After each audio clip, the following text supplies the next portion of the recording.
Hello everyone, welcome back. Previous lecture तक we have discussed two methods of calculation of national income method and the expenditure method. उनके precautions, उनके numerical. Now in this method we are going to discuss the third method, that is the value added method for calculation of national income. जब हमने income method और expenditure method पढ़ी थी तो in those method we have discussed different constituents of income method as well as the expenditure method. In income method, we have completely emphasized on the incomes. कौन सी income? Incomes created against the different factors of production. हमने income पे concentrate किया. In expenditure method, we have emphasized on the expenditure done in an economy. Expenditure कौन? Expenditure done by the different sectors of the economy.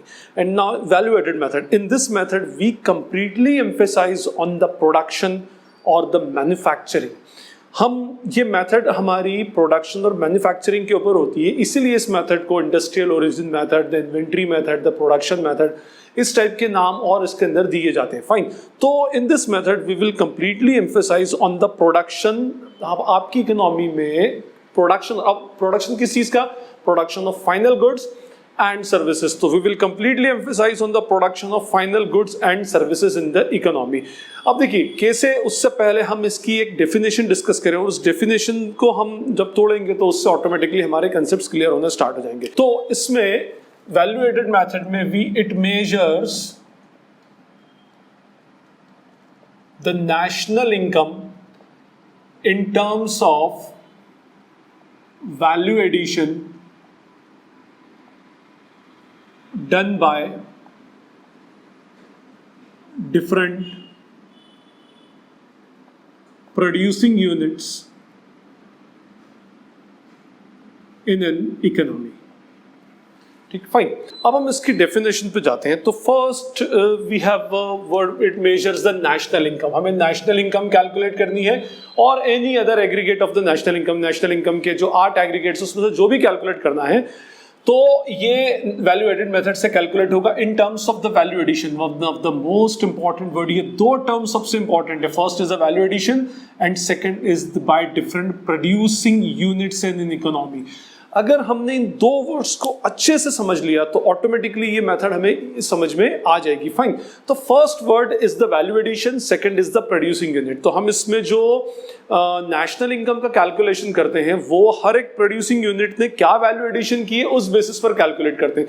तो first we will discuss the word value addition. तो first word is the value addition.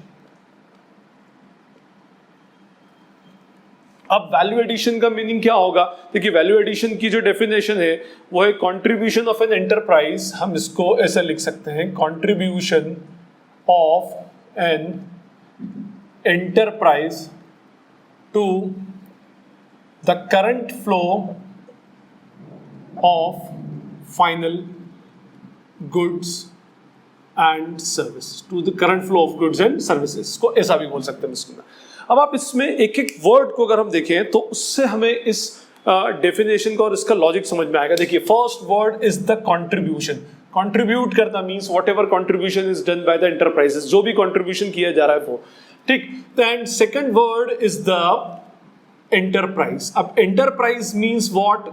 Units. जो भी आपकी entity होती है, whatever business unit you are running, whether you are a producer और a manufacturer, और we can say whether you are a trader और a service provider, और whether you are engaged in an extraction business. तो आपकी कैसे भी हो, भले आप whether you are a manufacturer तो मैन्युफैक्चरिंग यूनिट जो होगी that is also an enterprise. आप ट्रेडर हो तो ट्रेडिंग यूनिट जो होगी that is also an enterprise. आप एक्सट्रैक्शन में लगे हो तो जो एक्सट्रैक्शन का काम कर रहा है, वॉट एवर एक्सट्रैक्शन आप नेचुरल रिसोर्सेज कर रहे हैं, that is also a part of the enterprise. आप किसी सर्विस सेक्टर के अंदर लगे हो तो that is also a part of enterprise. आप कुछ भी करो, जैसे आपका स्कूल है, आपके कॉलेजेस हैं, ये सब एंटरप्राइज के अंदर आएंगे. कोई कंपनी है, हॉस्पिटल है, कोई एडवर्टाइजिंग एजेंसी है, और वी कैन से कोई भी मैन्युफैक्चरिंग कंपनी है, Reliance Industries, Tata Limited, Wipro Limited, all these comes under the enterprises. आपकी एक छोटी सी शॉप हो तो that is also included in the enterprises. तो फाइन. तो फर्स्ट हमने इसमें टर्म देखा meaning of enterprise. Second important term is to the current flow, और ये सबसे इंपॉर्टेंट चीज है करंट फ्लो.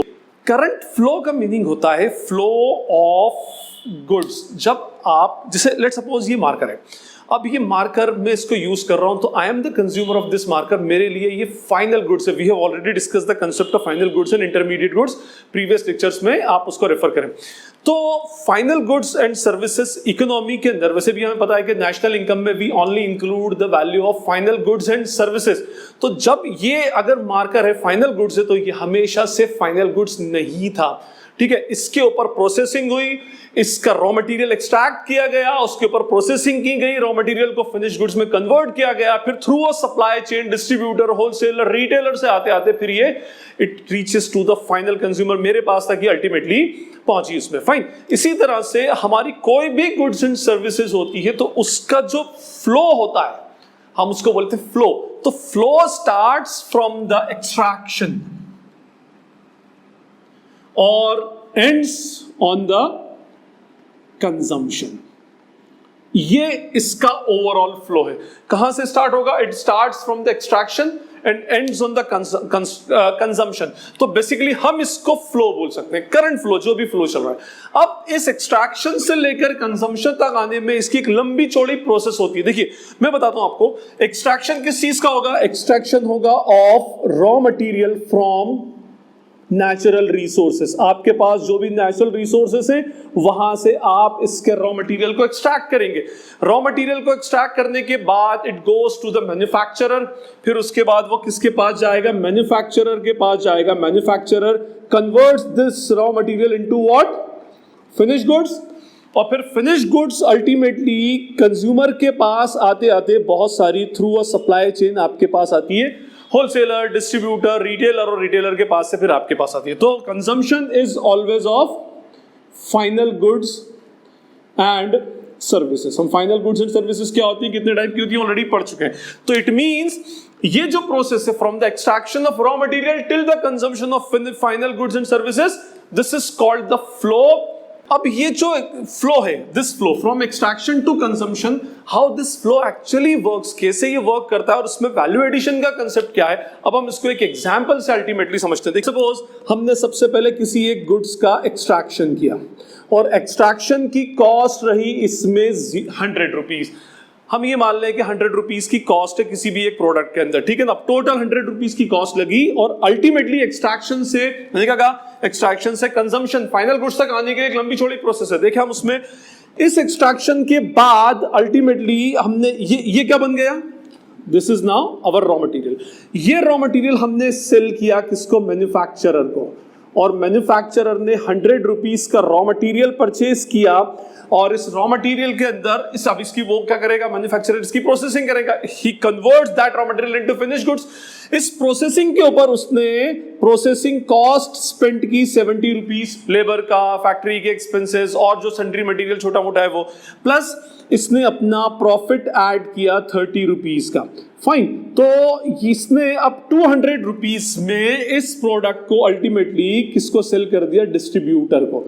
अब ये डिस्ट्रीब्यूटर जो है इसने 200 रुपीज में, या हम सीधे बात करें, इसने होलसेलर को सेल कर दिया। अब इस होलसेलर ने 200 रुपीज में इसको परचेज किया, अपना प्रॉफिट और दूसरी वैल्यू इसको ऐड करने के बाद 50 रुपीज का प्रॉफिट ऐड किया and then he finally sold this product to the retailer. Retailer ने 250 रुपीज में इसको परचेज किया, 30 रुपीज का अपना प्रॉफिट ऐड किया and finally he sold this product to the consumer. तो जब तक ये प्रोडक्ट कंज्यूमर के पास आया, बाय द टाइम उसकी वैल्यू कितनी हो चुकी थी? 280 rupees. Starts from the 100 rupees. ठीक, फाइन।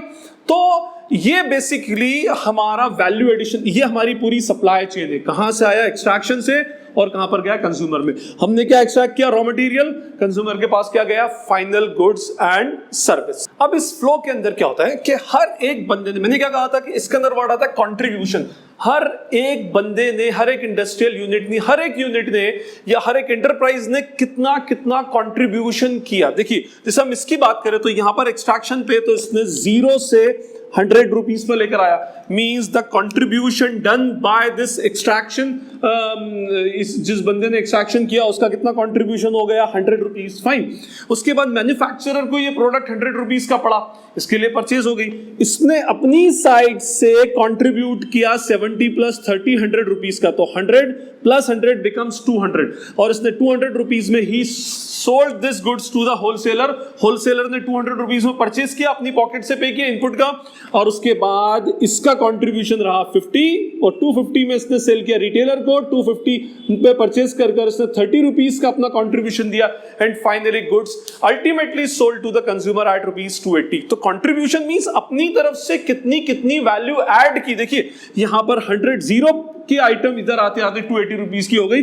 हर बंदे ने अपने अपने स्टेज के ऊपर, अपने अपने लेवल के ऊपर कुछ ना कुछ वैल्यू का क्या किया था, एडिशन किया था। इसने वैल्यू एडिशन किया 100 रुपीज का, इसने वैल्यू एडिशन किया 100 रुपीज का, इसने वैल्यू एडिशन किया 50 रुपीज का, इसने वैल्यू एडिशन किया 30 रुपीज का। तो हर बंदा अपने अपने लेवल के ऊपर जो भी कंट्रीब्यूशन करता है that is called the value addition, वो हमारी वैल्यू एडिशन होती है। अब प्रॉब्लम एक्चुअली क्या आती है कि we are talking about the macroeconomics, और macroeconomics is the economy of entire nation. पूरे नेशन के अंदर इतनी सारी इंडस्ट्रियल यूनिट्स, इतनी सारी मैन्युफैक्चरिंग यूनिट है, सर्विस इंडस्ट्रीज है, ट्रेडिंग यूनिट्स है, इतने सारे लोग यहाँ पर एक्चुअली पूरी इकोनॉमी के अंदर वर्क कर रहे हैं। हम हर बंदे से कितना उसका वैल्यू एडिशन हुआ ये पूछें और ये प्रैक्टिकली मालूम करें, it is not practically possible. ये बहुत डिफिकल्ट टास्क है। हर बंदा बताएगा नहीं बताएगा, किसी के पास एग्जैक्ट फिगर होगी या नहीं होगी। कोई छोटी इंडस्ट्रीज है, बड़ी इंडस्ट्रीज है, तो it is very difficult, practically it is very difficult to find out the value addition done by each producing unit or each enterprise we can say, fine। तो इसके लिए हम क्या करते हैं कि we basically, अगर मैं आपको यहां पर से let's suppose ये 70 और 30 हटा दूं, और मैंने कहा कि मैंने ये गुड्स परचेज किया 100 रुपीज में and I am selling this goods for rupees 200, तो मेरी तरफ से वैल्यू एडिशन क्या कितना होता, फट से बोलोगे sir 200 minus 100 that is 100 rupees the value addition done by you. आपने इसका वैल्यू एडिशन 100 रुपीज किया। कैसे फाइंड आउट किया? हमने यहां से सेल्स में से जो उसकी कॉस्ट है और we can say purchase price, ठीक है, वो हमने क्या कर दी, इसमें से डिडक्ट कर दी, ठीक, फाइन। तो this is our selling price and this is our cost price, again this is our selling price, this is our cost price wholesaler के लिए, and for retailer this is the selling price and this is the cost price. तो हम क्या करते हैं कि अगर value addition यूं नहीं मालूम हो तो वी बेसिकली और simply calculate the difference between the sales and the cost. अब इस सेल्स और कॉस्ट के लिए इकोनॉमिक्स में टेक्निकली कुछ वर्ड यूज होते हैं। सेल्स के लिए हम वर्ड यूज करते हैं आउटपुट, और कॉस्ट के लिए हम वर्ड यूज करते हैं इनपुट, और ज्यादा अप्रोप्रिएट है intermediate consumption. We have already discussed the concept of intermediate goods in the lecture of final goods and intermediate goods. आप उधर देखें उसमें। देखिए अगर हम इसमें बात करेंगे तो इसका जो इनपुट था, दिस इज द इनपुट, ये इसका इंटरमीडिएट था, क्योंकि ये तो पूरी की पूरी कॉस्ट इधर से लगी एक्सट्रैक्शन के ऊपर, फाइन। तो ये जीरो इनपुट था and value of output is rupees 100, fine. और इधर अगर हम आए तो value of, this is the value of input और intermediate consumption and this is the value of output. For wholesaler it is the value of intermediate consumption, क्योंकि इसने further production के लिए परचेज किया, and this is the value of output. And for retailer this is the value of input और intermediate consumption and this is the value of output, fine. तो simple सा formula है, value addition is equals to what? Value addition is nothing but the difference between the value of output minus intermediate consumption. This is the basic formula. अब अगर हम यहां पर difference देखें, let's suppose इधर हम डिफरेंस देखें तो होगा 100 minus 0 means value addition done by the extraction unit is 100 rupees. Fine. उसके बाद इधर हम देखें तो value of output is 200 और 200 minus 100 इधर भी वैल्यू एडिशन होगा 100 रुपीज, फाइन। इधर था 250 minus 100, value addition is 50 rupees in this process and value addition is rupees 30 in this process. Finally 280 rupees में ये गुड्स क्या हो गई, किसको सेल हो गई, टू द कंज्यूमर। अब आप देखें, हमें ये बात अच्छे से पता है कि while calculating the national income we always consider the value of final goods and services ये जो प्रोडक्ट हम बना रहे हैं ये ना तो इस लेवल पर आपकी नेशनल इनकम में कैलकुलेट इंक्लूड होगा, ना ही इस लेवल पर, नाइदर ऑन दिस लेवल। ये finally this will be included on this level, क्योंकि फाइनल गुड्स की वैल्यू 280 रुपीज है। इट मींस हमारी नेशनल इनकम में हम इसकी कितनी वैल्यू ऐड करेंगे, 280 रुपीज को ऐड करेंगे।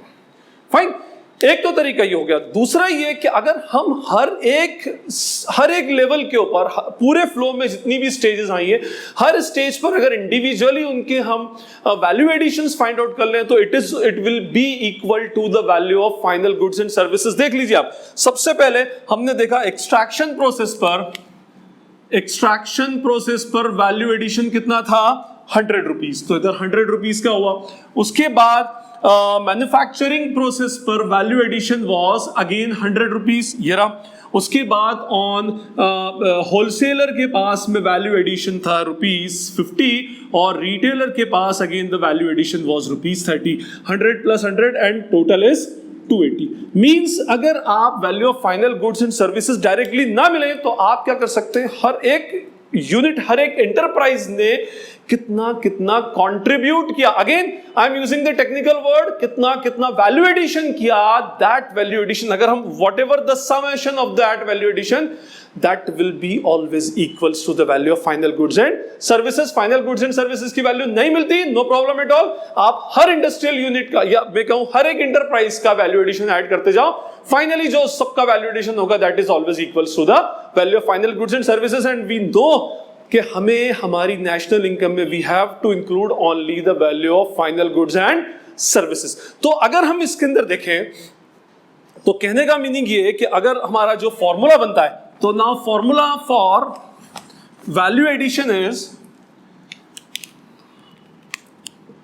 वैल्यू एडेड इज, या हम इसको वर्ड यूज करते हैं gross value added, GVA, gross value added is equals to value of output. अभी मैंने बताया output mean sales minus what, intermediate consumption. Intermediate consumption means whatever you have spent on the purchases, आपके लिए input. Fine, अच्छा, value of output में हमने देखा इसमें कि value of output is equals to what, sales. जो सेल्स है that is called the value of output. अब प्रॉब्लम ये होती है कि भाई आपने जितनी यूनिट्स प्रोड्यूस की या जितनी यूनिट्स परचेज की, it is not necessary that you are able to sell all the units in the market. आपके पास कुछ stock at the end of the year बच जाता है। फाइन, अब वो जो स्टॉक आपके पास बचा वो भी तो आपने परचेज किया था, वो भी अल्टीमेटली क्या होगा, उसके अंदर सेल होगा। तो प्रॉब्लम ये है, फिर वही बात कि we are talking about the macro economics.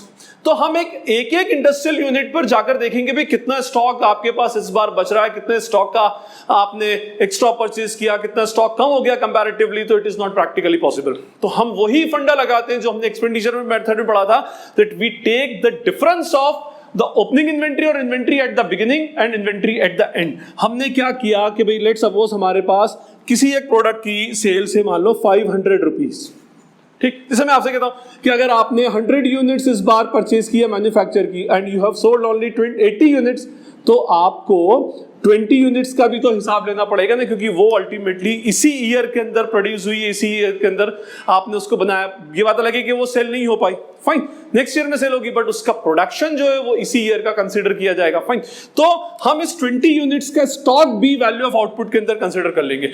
हम क्या करेंगे इसमें, अब मैंने क्या कहा स्टॉक कैसे कैलकुलेट करना पॉसिबल नहीं है, तो we will take the difference between the opening inventory and the closing inventory.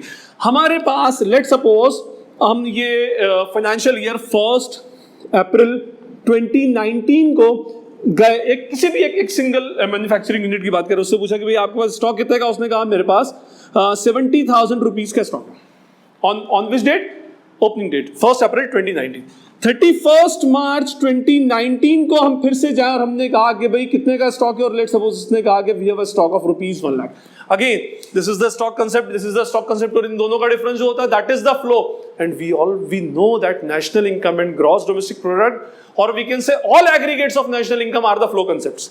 तो हमें फ्लो फाइंड आउट करना, हमें स्टॉक फाइंड आउट नहीं करना। ये तो स्टॉक है, stock concept on a specific day होता है। तो we can say that during the year stock has got increased by 30,000।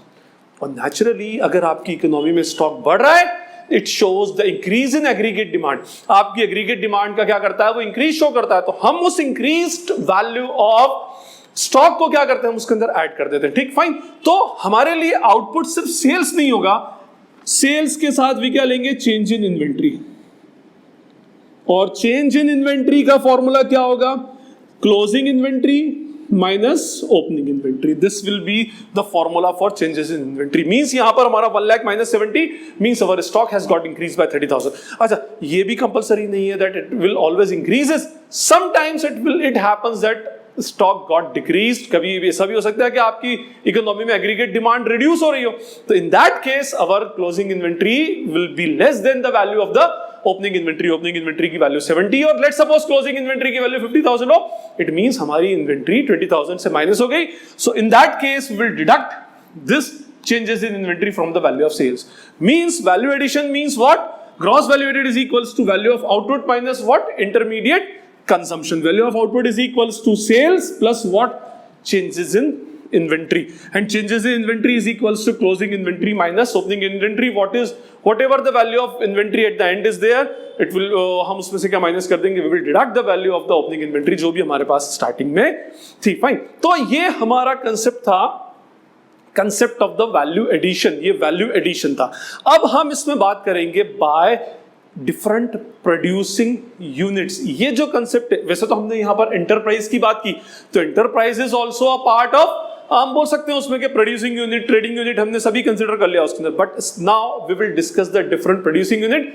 अब हम बात करेंगे about the producing unit. Producing unit और we can say unit represents the entity. ये unit जो होती है ये एंटिटी को रिप्रेजेंट करती है, और एंटिटी व्हाट, भाई जो भी बिजनेस चलाने के लिए आप यूनिट क्रिएट करते हैं, whatever unit you have created for running the business और carrying out the economic activities. आपका school it is an entity, एक college it is an entity, कोई hospital it is an entity, कोई club है entity है, factory है entity, advertising agency entity है, transport company entity है, जिम्नेशियम में मल्टीप्लेक्स थिएटर है, all these are the entities. तो हमने क्या पढ़ा, value addition done by different entities और प्रोड्यूसिंग यूनिट्स। हम अब ये देखेंगे कि भाई देखिए, अब डिफरेंट इकोनॉमी के अंदर बहुत सारी प्रोड्यूसिंग यूनिट्स, बहुत सारी एंटिटीज होती है। आपकी भी अगर आप बिजनेस क्लास या किसी सर्विस प्रोवाइडिंग इंडस्ट्री को बिलोंग करते हो, तो ultimately you are having, you possess a entity और एंटरप्राइज, फाइन। अब जो भी एंटरप्राइजेस होती हैं, ये enterprises ultimately these are included in any of the 3 categories. 3 में से कोई एक कैटेगरी के अंदर आता है। 3 सेक्टर्स होते हैं इकोनॉमी के अंदर, 3 सेक्टर्स। देखिए, इससे पहले हमने एक डिफरेंट सेक्टर्स ऑफ इकोनॉमी का एक डेडिकेटेड वीडियो, उसके अंदर हमने पढ़ा था 4 sectors are there. First sector is the household sector, fine. Second sector is the firm sector और producer sector, third sector is the government sector, and fourth sector is the rest of the world. ये था according to the functions, किस sector का actually क्या function होता है, किस तरह से वो आपकी इकोनॉमी में कंट्रीब्यूट करता है, फाइन। अच्छा, हम पढ़ रहे हैं value addition method and we are talking about the production. हमारी प्रोडक्शन मेथड के बारे में पढ़ रहे हैं, and production is done by this firm sector और द प्रोड्यूसर सेक्टर। और ये जो फर्म होती है, इसके सब सेक्टर्स होते हैं, 3 सब सेक्टर्स होते हैं। First sector is the primary sector, इसका फर्स्ट सेक्टर होगा primary, second sector is the secondary sector, and third sector is called the tertiary sector. ये 3 सेक्टर्स बेसिकली होते हैं, primary sector, secondary sector and the tertiary sector. First we will discuss about the primary sector. Primary sector जो होता है, it represents the sector involved in extraction of what, अभी हमने पढ़ा, extraction is always done of the raw material। Primary sector extraction process के अंदर involve, अभी हमने पूरी प्रोसेस पढ़ी ना उसकी, flow of goods and services starts from the primary sector and it's on the final goods and services. तो ये जो होता है represents the sector involve in extraction of raw material, और always remember that extraction is always done from the natural resources और the natural capital. तो ये होता है एक्सट्रैक्शन और एक्सट्रैक्शन ऑफ नेचुरल रिसोर्स, और we can say depletion of the natural capital. Natural capital क्या, इस कंसेप्ट को मैंने आप ग्रीन जीडीपी के लेक्चर के अंदर एक्सप्लेन किया, what is the meaning of natural capital.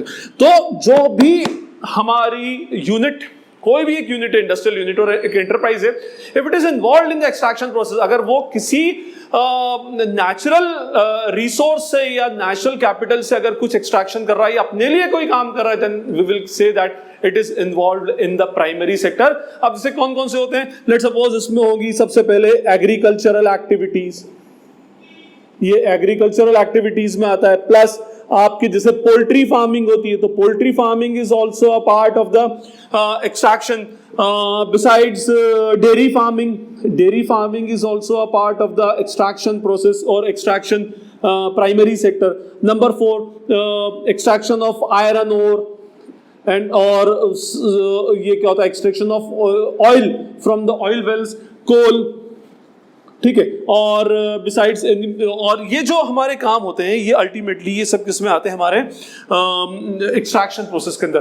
और देखिए एक्सट्रैक्शन प्रोसेस के अंदर बहुत ज़्यादा लैंड की रिक्वायरमेंट होती है, लेबर भी लगता है उसमें, और हमारे इंडिया के अंदर तो मेजॉरिटी पीपल जो है they belongs to the extraction process, बहुत सारे एक्सट्रैक्शन प्रोसेस के अंदर इन्वॉल्व इसके अंदर होते हैं। तो फर्स्ट है हमारा प्राइमरी सेक्टर, और याद रखिएगा primary sector always deals with the extraction of raw material, और एक्सट्रैक्शन हमेशा किससे होगा, फ्रॉम द नेचुरल रिसोर्स और from the depletion of the natural capital. जो भी आपकी नेचुरल कैपिटल है उसके डिप्लीशन से वो अल्टीमेटली होता है।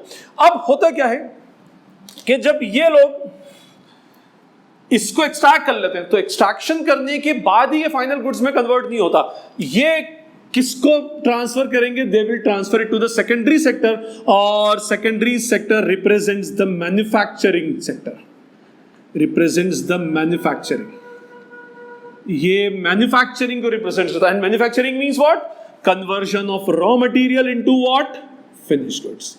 ये लोग कन्वर्ट करते हैं, they changes the form of the product, changes the form, ठीक है। प्लास्टिक लिया, मार्कर बना दिया, कपड़ा लिया, शर्ट बना दिया, थ्रेड लिया, कपड़ा बना दिया, फाइन। और तो अल्टीमेटली गेहूं लिया, आटा बना दिया। तो ये सब अल्टीमेटली किसके अंदर आते हैं, मैन्युफैक्चरिंग के अंदर आते हैं। मैन्युफैक्चरिंग के अंदर क्या होता है, it needs a large infrastructure and huge amount of capital.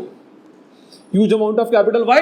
Because we need plant and machinery, land and building for production of for conversion of raw material into finished goods. Manufacturing करना है तो आपको एक industrial unit डालना पड़ेगी, और industrial unit डालने के लिए you need a large amount of capital. Fine. अब जैसे इसमें क्या होता है कि आपने आयरन लिया और उससे कार बना दी, तो conversion of iron into car, that is the part of manufacturing process, ठीक, फाइन। इसी तरह से आपने ऑयल सीड लिया और उस ऑयल सीड से आपने ऑयल बना दिया, आपने ग्रेन लिया और ग्रेन से आपने फ्लावर बना दिया, ठीक है। तो ग्रेन से फ्लावर बनाना, ये सारे काम अल्टीमेटली ये सब किसमें आते हैं, हमारे conversion.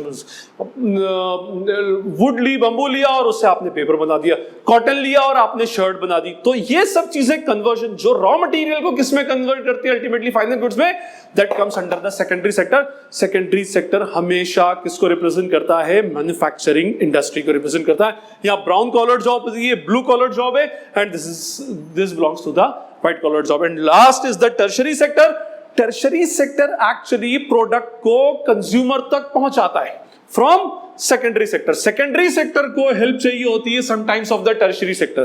Tertiary sector sends the good or sells the goods to the final consumer. ये फाइनल कंज्यूमर को गुड सेल करता है। जितने भी आपके रिटेल ट्रेडर्स है, रिटेल इंडस्ट्रीज, और या मैं ऐसा कहूं वॉट एवर द ट्रेडर्स, जितने भी ट्रेडर्स हैं और रिटेलर्स हैं, आपके मॉल्स हैं, ये सब किसमें इन्वॉल्व होते हैं, आपके टर्शरी सेक्टर के अंदर। ये लोग क्या करते हैं, आपके कस्टमर से डायरेक्टली इंटरैक्ट करते हैं। फाइन। बिसाइड्स भाई पेट्रोल का extraction is a part of primary. जैसे अगर आप पेट्रोल की बात करें, आप अपनी गाड़ी में जो पेट्रोल डलवाते हो, तो पेट्रोल का सबसे बड़ा एक्सट्रैक्शन होता है, तो it belongs to the primary sector. उसके बाद उसकी रिफाइनिंग होती है, मींस उसको रिफाइन करके पेट्रोल ऐसे का जैसे एक्सट्रैक्टेड पेट्रोल है वो एज इट इज तो अपनी गाड़ी में डलवा नहीं सकते, तो उसका जो रिफाइनिंग होती है that comes under the secondary. और उसके बाद आप कहां से उस पेट्रोल को डलवाते हैं, फ्रॉम द पेट्रोल पंप। तो petrol pump is an example of the tertiary sector. इसी तरह से अब ये मार्कर है, इस प्लास्टिक हमने क्या किया, प्लास्टिक निकाला। अच्छा, इसके अलावा इसके अंदर ट्री प्लांटेशन, रबर प्लांटेशन और कॉफी प्लांटेशन भी आता है। तो ट्री, रबर प्लांटेशन और जो भी आपने प्लास्टिक का एक्सट्रैक्शन किया, उसके बाद में इसकी मैन्युफैक्चरिंग हुई तो सेकेंडरी सेक्टर में आई, और ये फिर रिटेलर, होलसेलर और डिस्ट्रीब्यूटर के पास आया, और हमने इसको रिटेलर से परचेज किया, that comes under the tertiary sector. Means जो रिटेलर होंगे वो भी इसके अंदर आ जाएंगे। बिसाइड्स इसके अंदर एक और आता है service sector.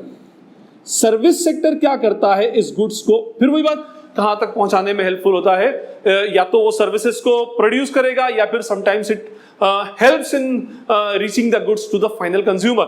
Just like advertising agencies, जितनी advertising agencies होंगी वो सब इसका पार्ट होगा. Besides all transportations, जितने ट्रांसपोर्टेशन होंगे, टेलीकम्युनिकेशन होगा, ये सब अल्टीमेटली किसका पार्ट होंगे, टर्शरी सेक्टर का पार्ट होंगे. बिसाइड्स और भी कोई इवेंट मैनेजमेंट होगा, बिसाइड्स आपका जिम्नेशियम होगा, आपके थिएटर्स होंगे, all comes under this one, the tertiary sector. Fine, तो हम ये करते हैं, देखिए ये हमारी पूरी जो ये है करंट फ्लो के अंदर we have 3 different sectors, primary sector, tertiary sector and secondary sector and tertiary sector. इसमें आते हैं हमारे फॉर्म सेक्टर के, ये 3 सेक्टर्स होते हैं. Primary is completely related to the extraction, secondary manufacturing and tertiary to the trading और service providing. Fine, तो हमने ये देखा इसके अंदर कि भाई पहला तो हमने समझा था कंसेप्ट ऑफ वैल्यू एडिशन और दूसरा ये प्रोड्यूसिंग यूनिट का. तो इट मींस अगर हमारा इसमें कैसे हम कैलकुलेट करेंगे, देखिए हम इसमें सबसे पहले लेंगे gross value added by primary sector. Primary sector के अंदर जितनी इंडस्ट्रियल यूनिट्स आ जाएं आपकी इकोनॉमी के अंदर, आप उन सबके ग्रॉस वैल्यू एडिशन ले लो. फाइन, फिर उसमें हम ऐड कर देंगे gross value added by secondary sector. आपकी जितने इंडस्ट्रियल यूनिट आ जाएं सेकेंडरी सेक्टर्स की, उन सबको प्लस कर देंगे. Third is gross value added by the tertiary sector. Tertiary sector की इसके अंदर ले ली जाएंगी व्हाइट कलर की. जब हम तीनों को ऐड करेंगे तो we will reach to the GV8 MP, gross value added market price, which is also called as the GDP at MP. और इसके बाद आपको नेशनल इनकम कैलकुलेट करना है, तो just deduct the value of depreciation, add the value of NFI and deduct the value of NIT. तो finally you will reach to the national income. This is all about the explanation of the value added method. मैंने अपनी तरफ से value added method को पूरा explain करने का try किया. In case you have any query तो just ask in the comment section. मैं उसको जितनी जल्दी से जल्दी होगा I will try to resolve that query as early as possible. Thank you, thanks a lot.